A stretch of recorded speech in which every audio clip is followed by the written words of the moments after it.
Stop recording.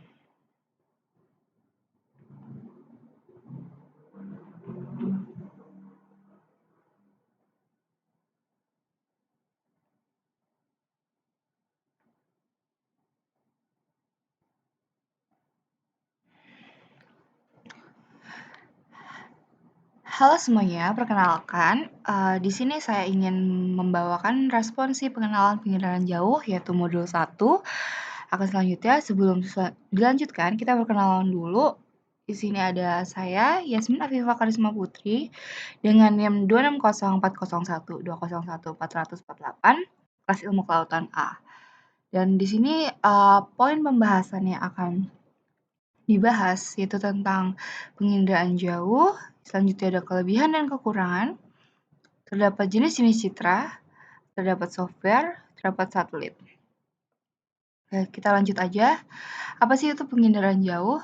Menurut Lillisen dan Kiefer tahun 1979, penginderaan jauh merupakan sebuah ilmu dan seni untuk memperoleh informasi tentang objek, daerah, atau gejala dengan jalan menganalisis data yang diperoleh dengan menggunakan alat tanpa kontak langsung terhadap objek, daerah, atau gejala yang dikaji. Selanjutnya, terdapat kelebihan di bidang kelautan. Kelebihan penginderaan jauh itu seperti memberikan data spasial, multiresolusi, multitemporal, dan multispektral. Selanjutnya, terdapat cakupan yang luas dan mampu menjangkau daerah yang terpencil sehingga integrasi keduanya merupakan solusi yang ampuh dalam melakukan pemetaan. Selanjutnya terdapat pemanfaatan pengendalian jauh yang lainnya, terdapat monitoring ekosistem pesisir dan laut meliputi monitoring hutan mangrove, monitoring terumbu karang, atau monitoring lahan lamun. Selanjutnya, membantu mengamati sifat spesies air laut, namun dapat melakukan studi perubahan pantai, erosi, serta terjadinya sedimentasi pada pesisir pantai. Nah, selain ada kelebihan di bidang kelautan, penginderaan jauh atau remote sensing memiliki kekurangan juga, seperti ketergantungan pada kondisi cuaca, terdapat resolusi spasial terbatas, keterbatasan dalam penginderaan malam hari, remote sensing juga memerlukan biaya yang tinggi dalam melakukan pemetaan. Selanjutnya, diperlukan interpretasi data yang cermat. Jadi, orang yang melakukan remote sensing atau penginderaan jauh diharuskan memiliki pengetahuan tentang pemetaan yang lebih tinggi dari biasanya. Selanjutnya terdapat jenis-jenis citra. Citra ini terdapat citra foto dan citra non-foto. Dan di sini yang kita akan bahas pertama adalah citra foto.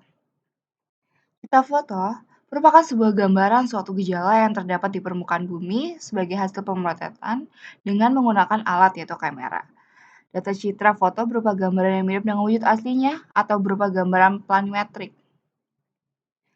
Citra foto merupakan berdasarkan jenis kamera terdiri atas citra foto tunggal dan citra foto jamak atau dibuat pada saat bersamaan dan menggambarkan daerah yang sama. Selanjutnya terdapat citra non-foto.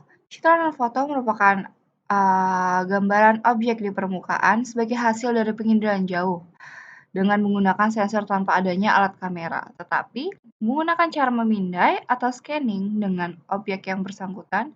Data yang dihasilkan oleh citra non-foto adalah umumnya berupa garis atau grafik. Nah, citra non-foto ini dibedakan menjadi 3 bagian berdasarkan spektrum elektromagnetik, sensor yang digunakan, dan serta wahana yang digunakan. Di sini dapat terlihat antara citra foto dan citra non-foto. Citra foto merupakan hasil asli dari alat kamera yang ditangkap, sedangkan citra non-foto merupakan hasil grafis atau garis. Dan terdapat spektrum-spektrum seperti warna merah muda, hijau dan hijau tua, serta kuning dan orange. Selanjutnya, terdapat satelit dalam penggunaan penginderaan jauh yang digunakan di modul ini, seperti adanya Landsat, MODIS, dan Sentinel. Yang pertama kita bahas adalah Landsat nih. Landsat itu merupakan satelit penginderaan jauh yang didukung dengan sistem informasi geografis yang digunakan untuk semakin mempermudah dalam memonitoring perubahan penggunaan lahan. Nah, Landsat ini merupakan satelit penginderaan jauh yang memiliki 7 saluran, di mana saluran penggunaan panjang gelombang tertentu. Nah, biasanya citra laser digunakan untuk mengetahui dan melihat perkembangan vegetasi lahan, penutupan lahan, jenis litologi, studi tentang aerosol, studi tentang kebencanaan seperti longsor, kebakaran, gempa bumi, dan lainnya, yang biasa digunakan pada instansi di pemerintahan dan non-pemerintahan. Nah, tambahan sedikit tentang Landsat, yaitu merupakan citra satelit sumber daya yang diluncurkan oleh Amerika Serikat pada tahun 1972. Namanya EARTH atau Earth Research Technology Satellite One. Nah, citra Landsat ini adalah salah satu citra satelit yang sumber daya alam mempunyai resolusi spasial 30 meter kali 30 meter, kecuali saluran inframerah thermal dan merekam pada 7 saluran spektral yang sudah dijelaskan. Nah, ini merupakan gambaran tentang satelit Landsat. Selanjutnya terdapat MODIS. MODIS itu merupakan instrumen pengendalian jauh yang terpasang pada satelit Terra dan Aqua yang dimiliki oleh NASA. Nah, MODIS ini adalah salah satu instrumen utama dalam pemrograman Earth Observing System atau EOS yang dirancang untuk memantau kondisi permukaan bumi, atmosfer, dan vegetasi secara global. Data satelit Aquamodis digunakan karena mempunyai resolusi temporal yang tinggi dan dapat diamati secara berkala, serta pola sebarannya dapat dianalisis. Dan berikut terdapat satelit dari MODIS. Nah, selanjutnya terdapat Sentinel. Nah, citra satelit Sentinel merupakan salah satu alat pengendalian jauh dan memberikan alternatif kepada pengguna untuk mendapatkan data citra dengan resolusi spasial, temporal, radiometrik, dan spektral yang cukup baik jika dibandingkan dengan satelit spot. Nah, Sentinel ini menjelaskan tujuan dari citra ini merupakan menyediakan kemampuan operasional independen untuk melakukan pemetaan radar terus-menerus dari bumi dengan frekuensi, cakupan, ketepatan waktu, dan keandalan ditingkatkan untuk layanan operasional. Nah, data citra Sentinel-2 ini efektif digunakan untuk area yang tidak terlalu luas seperti danau, waduk, karena memiliki resolusi spasial yang tinggi dan perekaman yang singkat. Nah, Sentinel juga dapat menghasilkan peta tematik yang lebih terbarui. Jadi, satelit Sentinel ini diterbitkan guna memantau kondisi bumi sehingga mampu memberikan informasi serta kondisi terkini dari bumi yang dilakukan di luar angkasa untuk aplikasi lingkungan dan keamanan. Berikut adalah gambar dari satelit Sentinel. Nah, selanjutnya adalah software untuk melakukan pengelolaan pemetaan, yaitu ada QGIS atau CDES.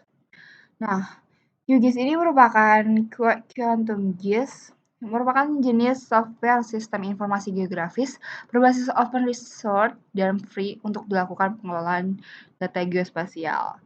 QGIS juga dapat dijalankan di sebuah sistem operasi Linux. Software QGIS memiliki kemampuan untuk bekerja sama dengan pakai software lainnya. Selanjutnya terdapat CDES. CDES dilakukan agar citra yang digunakan sesuai dengan keadaan sebenarnya di lapangan atau sesuai dengan proyeksi di daerah tersebut. Nah, CDES adalah software yang dikembangkan oleh salah satu lembaga astronomi, yaitu NASA. Software CDES dapat diunduh dan diakses secara gratis untuk digunakan jika sesuai dengan syarat dan ketentuan yang dikeluarkan oleh NASA. Oke, terima kasih atas kesempatannya. Setelah ini, sampai jumpa semuanya.